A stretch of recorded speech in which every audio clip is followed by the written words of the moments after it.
They're going to make you to laugh until your stomach going to hurt. You tell them to read, it's like you start war. They don't read. They don't study.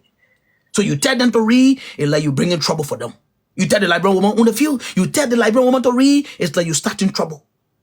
It's like you starting problem. Don't tell them to read. Just tell them to dress, look good. They will be able to do that. Don't tell them to read. Don't tell them to do research. Don't tell them to do no. Don't tell them to do those things, because now you're starting trouble. On a serious note, but other countries, the women compete. Other countries, women compete. Some of those countries, most of the women, they don't want to compete. They just want to look good. They want to dress good. They want to wear the last makeup. So the government do not care. They don't prioritize education.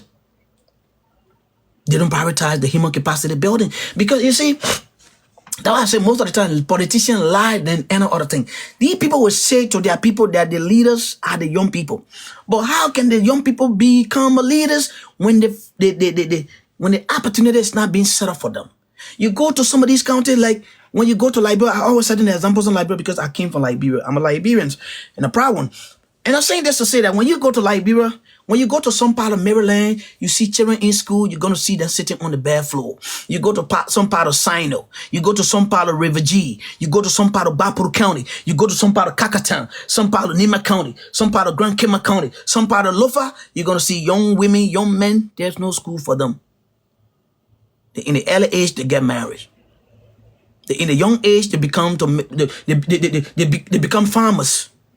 And even the farm they're doing, sometimes there's no way for them to even bring that produce on the market because there's no role.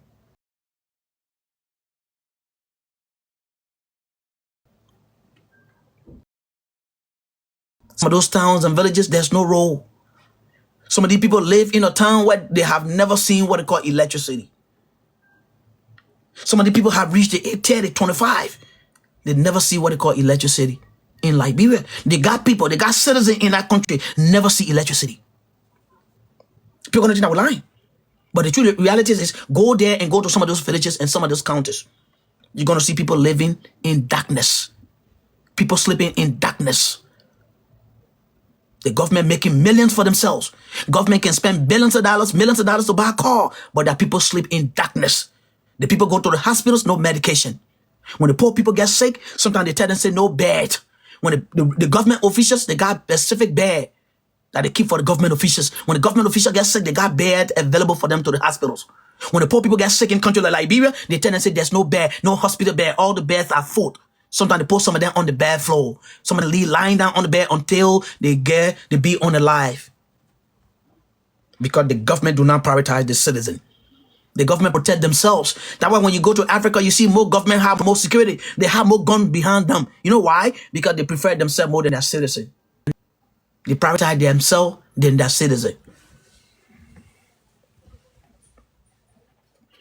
And the government that care for their people, they always prioritize their people. You see this brother right here? These guys working for their people. They're working for the continents.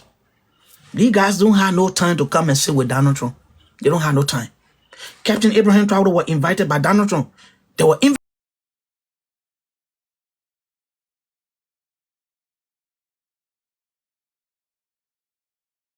This man's a security man. He know what he's talking about. He's not a fool. He's not a clown. The time he said he's taking to leave from Burkina Faso to come to America, he said he can take that time to build his role. He can take that time to build school for children. He can take that time to fight those insurgents in his country. He can take that time to be able to build a central bank in his country. He can take that time to be able to call the young people to be able to show loyalty and patriotism to Burkina, not to worry about leaving from Burkina. Because when all those citizens in Burkina Faso leave from Burkina, who's going to build Burkina? Not in Liberia. Every Liberian want to leave from Liberia to come to America to work in a Walmart. Who's going to build Liberia? Who's going to build the infrastructure? Who's going to be educated? If we all come to Walmart, we all come to America to work in the factories.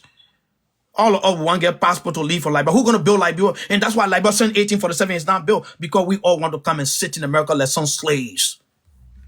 It doesn't matter whether we work in a factory. It doesn't matter. All matter, we should just be in America. But who's going to build Liberia? Who's going to face your role? Who's going to educate the young people? Yeah. And these are our problem. Yeah.